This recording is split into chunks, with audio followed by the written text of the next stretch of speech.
Olá, muito boa noite a você que me acompanha aqui pelo YouTube. Eu sou Eduardo Devides e esse é o meu canal Tricolor Desiludido. Seja muito bem-vindo você que é um tricolor desiludido, acha que o São Paulo não vai ganhar nada nesse ano, aliás, tem certeza, e até você mesmo que é um tricolor iludido, acha que o São Paulo vai ganhar tudo, Libertadores, Mundial e inclusive a Champions League.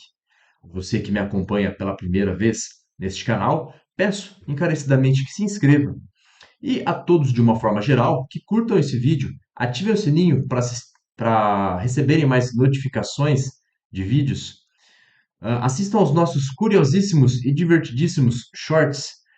E também não deixem de postar o comentário a respeito do nosso vídeo de hoje, que é a Semana do São Paulo, com foco nas dívidas decorrentes de ações judiciais, departamento médico, às vésperas da decisão contra o Palmeiras pela Copa do Brasil, e contratações, que é o que todo mundo quer saber, tendo em vista que logo mais aí em julho, começo de julho, vai abrir a janela para contratações no futebol brasileiro. Bom, pessoal, montei um rápido resumo aqui e tem bastante informação sobre esses três temas nessa semana. Então vamos lá para eu passar para vocês. Com relação a dívidas, a semana foi movimentada. É claro que não são dívidas propriamente ditas, que têm uma ordem judicial para pagamento, mas pelo menos indícios de dívidas elas existem. Tanto é que o São Paulo se movimenta para tentar saldar extrajudicialmente alguns desses valores. Começando pelo Pedrinho, né? Porque faz parte também que pode virar uma dívida para o São Paulo decorrente de ação judicial, como eu havia dito. Ele entrou na justiça faz uns 15 dias pedindo a reversão da rescisão do contrato, né? Eu imagino que o São Paulo vai ganhar essa ação, mas toda ação tem um risco e a gente tem que considerar esse risco. Essa talvez não me preocupe tanto, mas também essa semana saiu uma informação de que o Thiago Volpe ele está processando o São Paulo. Ele rescindiu seu contrato em junho do ano passado com o time, na ocasião em que ele se transferiu para o Toluca do México, e ele combinou com a diretoria que ele receberia mais de 2 milhões de reais divididos em 24 meses. O problema é que ele recebeu apenas 2 meses até agora, referente a essa dívida. Então aí é mais um processo que chega ao São Paulo que o São Paulo tenta se movimentar, ver se consegue um acordo, né? Ao menos que seja judicialmente, nesse caso, né? O André Anderson, outro caso, ele havia mandado um comunicado para a diretoria dizendo que o São Paulo não havia é, pagado direitos de imagem, né? Alguns deles estariam atrasados, custos de cirurgia realizada no pubis, né? Uma lesão delicada, a gente vai falar disso depois, quando a gente for falar do Igor Vinícius. E, e a possibilidade de realizar o processo de recuperação dentro do CT do São Paulo. Ele já havia mandado essa notificação faz uns 15 dias, e ele manda uma outra nessa semana, e o São Paulo também nem respondeu. Ele informa o São Paulo, através do comunicado, de que a Lazio ela liberou a extensão do seu contrato de empréstimo até o final de 2024. O São Paulo não quer mais ter esse vínculo prorrogado, mas o jogador, em contato com a Lazio, fez com que o time oficiasse o São Paulo, dizendo que tem sim essa liberação, tendo em vista que a Lazio ela se apega a uma determinação na legislação brasileira que trata da estabilidade provisória para acidentes de trabalho. No caso, o André Anderson sofreu um acidente de trabalho jogando pelo São Paulo, logo teria que ter esse tempo de recuperação. Logo, a Lazio liberou esse empréstimo para até o final de 2024. Dá para se recuperar aí umas 10 vezes da lesão, né? A verdade é que se fosse um jogador ótimo, a Lazio já mandaria voltar, né? Ou então ia esperar o tempo de recuperação final aí, não sei, mais uns 3, 4, 6 meses, né? Mas não ia deixar. um ano e meio o jogador para um outro time, né? Convenhamos. Esse é um problema, então. Por quê? O André Anderson ele notifica duas vezes e a gente sabe, a gente que é do direito, né? Eu sou advogado. A notificação é um aviso de que vem uma ação judicial. Isso é fato. É, não necessariamente, né? É um aviso assim, ó. Cumpra a sua obrigação, me pague, porque senão é ação judicial na certa. Então, é um aviso. Mas a gente sabe que quando não tem as respostas dessas notificações, quando não há qualquer movimento no sentido de regularizar o conteúdo dessas notificações, a parte, no caso André Anderson, acaba entrando com ação judicial. Então, mais uma possível dívida aí que o São Paulo possa ter que arcar, lembrando que todo processo tem um risco. Não estou dizendo que o São Paulo vai perder esse processo ou que vai perder totalmente, pode ser que ele perca parcialmente. Tudo vai depender aí das provas que forem apresentadas nesse processo, principalmente para o São Paulo, né? Para evitar o pagamento dessas dívidas, dessas supostas dívidas. O Reinaldo também, olha só que surpresa, né? Ele também está ameaçando entrar na justiça, porque ele teria valores de bonificações de gatilhos contratuais a receber, direitos de imagem e uma pequena parcela de salário que ficou faltando. Então, digamos que o Reinaldo ainda está nessa, nessa cobrança via notificação, né? Eu estou notificando, eu tenho esse direito, me pague. São Paulo está tentando se agilizar para pagar isso daí e saldar essa dívida extrajudicialmente. Se não, vocês já viram. Paciência. Quem não paga, quem é devedor, tem o direito de entrar na justiça contra o seu patrão. Essas são as regras do jogo e é justo. Ah, praticamente são essas, né, o conteúdo das dívidas, né? O São Paulo, incrivelmente, né, cada vez mais aumentando essa bola de neve de dívidas.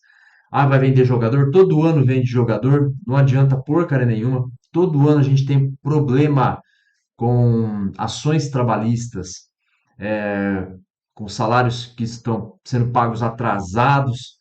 Saiu informação recentemente, né, que São Paulo está devendo 3 meses de salário aos jogadores. E esses possíveis passivos judiciais que vão entrar para o São Paulo. Isso é uma falta de planejamento total. Eu não tenho nem palavras para dizer que tamanho é, o quão grande é essa aberração. Esse cobertor do São Paulo está curto, precisa buscar outras fontes de receita, precisa virar uma SAF. Isso já estou falando faz um certo tempo. Só assim o São Paulo vai conseguir regularizar isso, porque não adianta, todo ano vai ser a mesma conversa. Precisa vender jogador, precisa vender revelação, vai ficar sem jogador, não vai pagar todas as dívidas e essas dívidas só aumentam. Contusões. Tivemos aí um grande susto com o Pablo Maia, né? No meio da semana do jogo contra o Tigre pela Copa Sul-Americana. Ele levou uma entrada criminosa, saiu de campo chorando, mas não deu nenhum problema. Foi apenas um mal-estar ali no lugar, acho que não teve nem inchaço. Tanto é que ele já treinou na quinta-feira pelo São Paulo, né? Ontem. E ao que tudo indica, ele está bem. Eu não sei se joga amanhã contra o Fluminense, por conta da decisão contra o Palmeiras na semana que vem.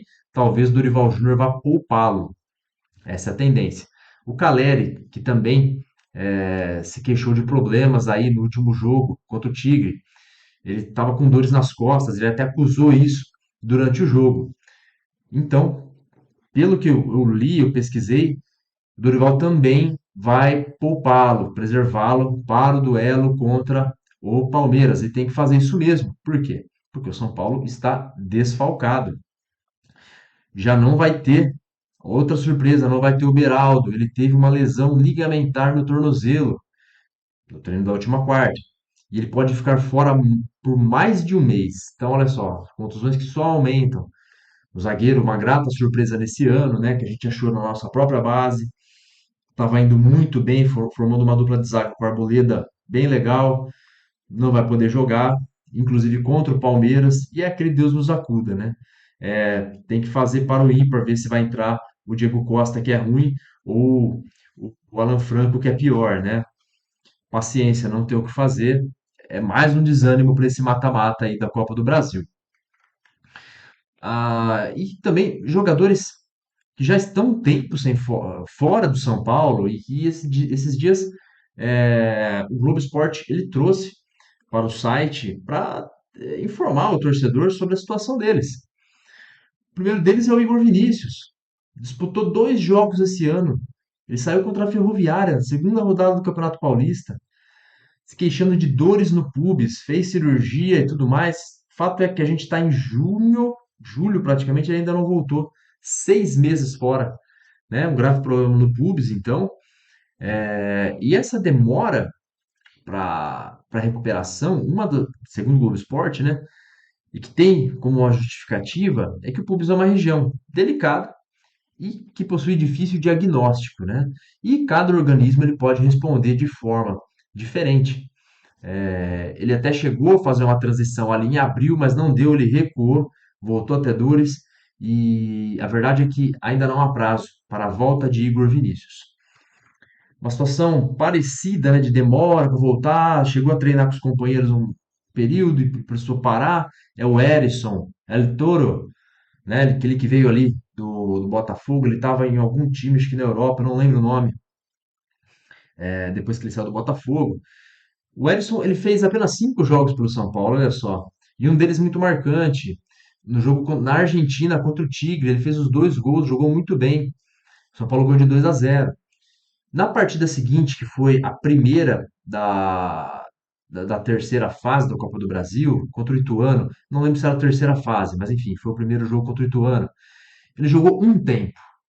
Segundo tempo, o Dorival não, era o Rogério Ceni ali fez a substituição e de lá para cá ele nunca mais jogou. Ele que estava ali meio que se encaixando no São Paulo, né, no estilo de jogo de São Paulo, tá fora aí já desde o dia 11 de abril, praticamente 4 meses, né? Ele teve um estiramento na coxa esquerda, ele chegou a treinar no começo do mês de junho, né? Só que foi constatado, né? Ele precisou parar de treinar com os companheiros, um estiramento na fibrose. O que que é fibrose? Ele teve então estiramento na coxa, ele teve um cicatrizamento em decorrência desse estiramento, né? Só que ele teve um outro estiramento em cima dessa cicatrização, que é chamado de fibrose, né? E que fez o atacante então recuar aí no seu processo de recuperação. Reza a lenda que talvez ele possa voltar a treinar já no começo da próxima semana, primeira semana de julho. Essas são as informações dos contundidos nossos, né? Sem contar o Michel Araújo também, eu não lembro qual era o problema que ele tinha, mas já faz uns 3 jogos que ele está fora e, ao que tudo indica, também não vai jogar contra o Palmeiras. Então vejam só, também é um jogador importante. A gente já não tem jogador consistente no nosso elenco, vamos assim dizer, né? É 3, 4 que se salva. E o Michel Araújo que estava vindo bem, né? Seria um titular ali incontestável. Infelizmente não vai jogar também, assim como o Beraldo. Contratações. O que a gente tem de novo de contratação? Praticamente nada, né? De palpável mesmo. Só que o São Paulo contratou o Alexandre Pato, né? Que já está treinando há cerca de um mês aí para tentar adequar aí com sua melhor forma física. Essa semana saiu 2 informações, né? Interessante. O São Paulo estaria de olho em Eric, atacante do Ceará. O Eric que tem contrato com o Ceará até o final desse ano. A partir de julho ele pode assinar um pré-contrato. E ao que tudo indica, ele vai assinar esse pré-contrato com o São Paulo. Ele não quer renovar com o Ceará. E, ao que tudo indica, olha só, ele vai continuar até o final do ano com o Ceará. São Paulo falou que vai tentar solicitar liberação com o time cearense, mas pessoal, precisa de faz-me rir, não é assim. Ah, o Ceará, você não libera de graça para ele jogar aqui para a gente agora? Lógico que não, entendeu? Então é praticamente descartada essa hipótese que o Eric venha para o São Paulo agora, a não ser que envolva algum tipo de cifra, já que o time não vai lucrar com uma possível venda, né? Prorrogação de contrato, que faria valorizar o passe dele. Também uma outra especulação que sai essa semana do São Paulo é que ele estaria de olho em Rodrigo Salazar, do Schalke 04, jogador que tem de 23 anos, tá passando aí, foi convocado a alguns jogos para a seleção uruguaia. Parece ser um bom jogador, né? Um meio-campo, desde 2021 ele está no Schalke, fez 55 jogos, 43 como titular, ele praticamente é um jogador titular, né? Tem 9 gols para um meia, né? Praticamente 3 gols no ano, e 11 assistências. Tudo bem que ele joga uma Bundesliga, né? Um torneio forte, mas a princípio são números interessantes. Mas eu duvido que esse jogador venha para o São Paulo. Ele tem concorrência de Vasco, de Corinthians, de Palmeiras, acho que até o Flamengo, se eu não me engano. O Vasco, né? Não sei se eu falei o Vasco, mas enfim. O Vasco também é outro que está sondando fortemente o Salazar. E o São Paulo não tem dinheiro, fato é que não tem dinheiro. Penso que seria um jogador interessante para chegar, mas eu duvido que chega. Ah, bom, pessoal, praticamente então o que eu passei para vocês não são informações agradáveis, né? A gente só está falando aqui de drama, né? De terror no São Paulo, porque nós estamos falando de dívida, nós estamos falando de machucados e a gente está falando de negociações. Negociações que talvez não aconteçam, né? Principalmente aí do Rodrigo Salazar. Mas vamos aguardar. Pessoal, uma grande noite para vocês. A gente se vê amanhã no pós-jogo de São Paulo e Fluminense. Um grande abraço. Se inscrevam no canal. Tchau.